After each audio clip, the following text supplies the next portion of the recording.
আবেগ ছাড়া চিকিৎসা হয় না। একজন মানুষকে সুস্থ করে তুলতে পরিশ্রমও যেরকম লাগে, একটা আবেগও লাগে। এই আবেগটা ছাড়া কিন্তু চিকিৎসা হয় না। চিকিৎসাবিদ্যার মধ্যেই আবেগ থাকে। একজন চিকিৎসকের যদি আবেগ না থাকে, সে চিকিৎসক হতে পারে না। কারণ মানুষের মন তাকেও যেরকম বুঝতে হবে, তার পরিশ্রমটাও আছে সেটাও বুঝতে হবে মানুষকে। আর একটা কথা, মৃত্যুর সময় বা সম্মুখীন যখন বাড়ির লোককে বোঝাতে হয়, যখন we have to break the bad news, তখন একজন চিকিৎসকেরও কিন্তু সেও আবেগতাড়িত হয়। তারও একটা ইমোশনাল সাইড আছে, তারও একটা হিউম্যান ফেস আছে। সুতরাং তারও মন খারাপ হয়। তার কিন্তু কোনো রকম মানসিকতার পরিবর্তন হয় না। সেও কিন্তু একজন মানুষ। সে যখন দুঃখ হয় কাঁদে, আবার যখন আনন্দের সময় সে হাসে। সুতরাং মৃত্যুর সময় বা মৃত্যু হলে মনের অবস্থাটা খুব খারাপ হয়, দুর্বিষহ হয়। সেটা কিন্তু পরিষ্কার করে বলা দরকার। আদর্শ কথাটা না কোনো স্পষ্ট সংজ্ঞা নেই। এক কথায় যদি বলেন, একটা ভেগ টার্ম। কিন্তু স্বচ্ছতার সাথে যদি আমরা প্র্যাকটিস করি, সেখানেই আদর্শ। কারণ আমি আমার আদর্শটা আরেকজনের কাছে ছড়িয়ে দিচ্ছি, সমাজে ছড়িয়ে দিচ্ছি। কিন্তু একটা কথা আবার বলছি, প্রত্যেকটা পেশায়, রাজনীতি থেকে শুরু করে ওকালতি, পুলিশ থেকে শুরু করে ডাক্তার, ইঞ্জিনিয়ার বা বিভিন্ন জায়গায় নৈতিকতার স্খলন হয়েছে, এ নিয়ে আমি অস্বীকার করছি না। কিন্তু সব মানুষই দুর্নীতির সাথে জড়িয়ে গেছেন, সেটা আমি বিশ্বাস করি না। আমাদের ভবিষ্যতে আমরা চেষ্টাটা থাকবে আদর্শ মানে যে নীতিতে আমরা আছি, যে মানুষকে সেবাদান করব, হাসি ফুটিয়ে তুলব, কম খরচে, কম ওষুধে, সেইটা যদি করতে পারি, হ্যাঁ, সেই জায়গাটা আমাদের একটা চেষ্টা থাকবে। কিন্তু সবটা কিন্তু ডাক্তারের হাতে নয়। চিকিৎসাটা এক শ্রেণীর ব্যবসায়ীর কাছে চলে গেছে, অনেকে ডাক্তার ব্যবসায়ী হয়ে গেছে। সেটা কিন্তু আমাদের কাম্য নয়, কাঙ্ক্ষিত নয়। কিন্তু বাংলায় এই ব্যবসায়ীদের প্রবেশ ঘটেছে। তাদের মনন, তাদের চেতনা একটু অন্যরকম। সেখানে চিকিৎসকরা জাতাকলে নিষ্পেষিত হয়েছে। আশা করব প্রশাসন, সরকার চিকিৎসকদের দিকটা দেখবেন।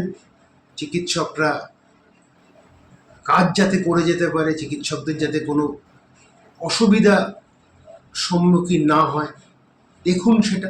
আমি মনে করি আদর্শ চিকিৎসক তাকেই বলবো যে স্বচ্ছতার সাথে প্র্যাকটিস করছেন, সততার সাথে প্র্যাকটিস করছেন, রোগীর সাথে একটা সুসম্পর্ক রেখে। পুলিশ একটা পেশা, সেটাও সম্মান করার জন্য বিভিন্ন মন্তব্য আসে পুলিশের বিরুদ্ধে, আবার ডাক্তারদের বিরুদ্ধেও আসে। ডাক্তারিটাও আরেকটা পেশা। কিন্তু ডাক্তারদের মূল উদ্দেশ্য থাকে মানুষকে সেবা যত্ন করে মানুষকে সারিয়ে তোলা, রোগ মুক্ত করা। সেই জায়গায় তাদের নামে কিছু মানুষ তারা বিভ্রান্ত হয়ে কখনো কালিমালিপ্ত করেছে, কখনো কালির দাগ ছিটিয়েছে। অসুবিধা নেই, এই ভুল বোঝাবুঝির অবসান হোক।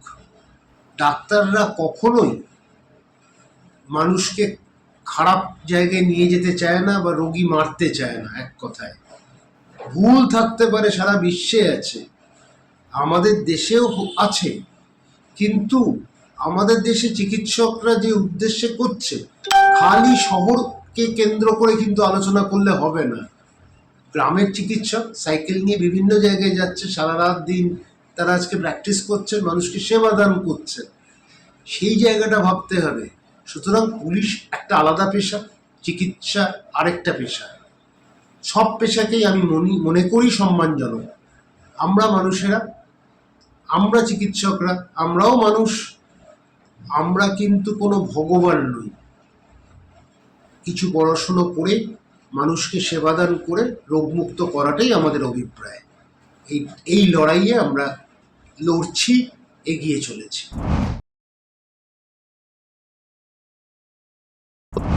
একটা কথা, সমাজের বিবর্তন হয়েছে। রোগ নির্ণয় করতে ল্যাবরেটরির সাহায্য আমাদের লাগে। CT scan, MRI. যে সময় ডক্টর বিসি রয় উনি অত্যন্ত সুচিকিৎসক ছিলেন, স্বনামধন্য চিকিৎসক ছিলেন, শ্রদ্ধেয় চিকিৎসক ছিলেন এবং শিক্ষকও ছিলেন। কিন্তু একই সাথে ওই সময় যদি আপনি দেখেন, মানুষের মৃত্যুর হারটা কিন্তু অনেক কম বয়সে ছিল এবং বেশি ছিল। কম বয়সে মানুষের মৃত্যু হয়েছে। এখন লাইফ এক্সপেক্টেন্সি কিন্তু অনেক বেড়ে গেছে। সেটা কিন্তু সমাজের বিবর্তনের ফলে।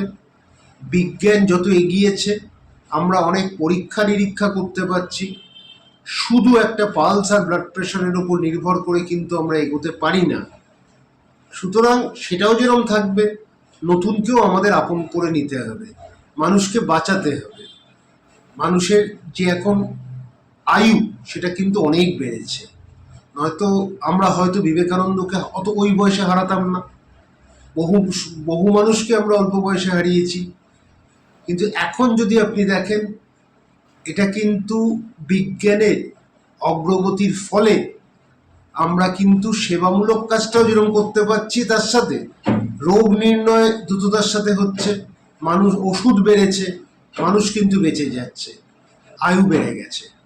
এটাই ঘটনা। চিকিৎসকদের বিভিন্ন রোগ নির্ণয় করতে হয়। এইটা বললে ভুল হবে যে চিকিৎসকরা পুরোপুরি ল্যাবের ওপর নির্ভরশীল, তা নয়। ল্যাব সাহায্য করছে। চিকিৎসক কিন্তু একটা সন্দেহ করছে কোনো রোগ হয়েছে, সেটাকে কনফার্মেশন দরকার। আর মানুষও আজকাল প্রমাণ চায়, এটা তো অস্বীকার করার নেই। আপনি যা খুশি যাকে ওষুধ দিয়ে দিতে পারেন না। রোগীরা তার আপনার কাছে ভরসা করে আসছে, রোগীরাও একটা প্রমাণ চায়, সেটা ল্যাবরেটরি টেস্ট করে সেটা করা দরকার। কিন্তু একই সাথে আমিও এটা বলছি, বেশি ল্যাবরেটরি টেস্টেরও প্রয়োজন থাকে না। মানে অন্যায্য ল্যাবরেটরি টেস্ট করেও প্রয়োজন নেই। রোগীর অসুস্থতার উপর নির্ভর করে যা যা ল্যাবরেটরি টেস্ট দরকার, সেটা করা প্রয়োজন। চিকিৎসকরা সারা দিন রাত খেটে চলেছেন। 1 জুলাই আজ চিকিৎসক দিবসের শুভেচ্ছা জানাই একজন চিকিৎসক হয়ে সবাইকে। আমি অরিন্দম বিশ্বাস। চিকিৎসক দিবস সারা বিশ্বে পালিত হয় এবং ডাক্তারদের সম্মান জানানোর জন্য বিভিন্ন দিন চিহ্নিত হয়েছে। ভারতবর্ষে সেটা 1 জুলাই, কারণ বাংলার রূপকার, বাংলার একজন বিশিষ্ট চিকিৎসক, বাংলার একজন সন্তান ডক্টর বিধানচন্দ্র রায়ের জন্মদিন, মৃত্যুদিন একই সাথে। তাকেও যেরকম সম্মান জানানো হয় এই দিনটাকে পালন করে, আর চিকিৎসক, সমগ্র চিকিৎসক সমাজ সম্মানিত হয় এই দিনটাতে। চিকিৎসকদের সম্মান জানানোর জন্য চিহ্নিত করা হয়েছে ভারতবর্ষে এই দিনটা। 1 জুলাই চিকিৎসক দিবস হিসেবে পালন করা হয়। আর আপনি যদি কানাডায় যান, কানাডায় গেলে 3 ডিসেম্বর। আর 3 ডিসেম্বর কিউবাতে হয়, কানাডাতে 1 মে। বিভিন্ন দিন আছে চিকিৎসকদের সম্মান জানানোর জন্য। আমেরিকায় সেটা 30 মার্চ।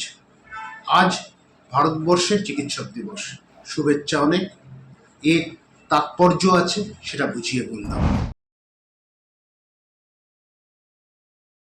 দেখুন, এই বদনামটা অনেক দিন ধরে হচ্ছে যে ডাক্তাররা উপঢৌকন পেয়ে বিভিন্ন টেস্ট লেখে বিভিন্ন ল্যাবের কাছে পাঠায়।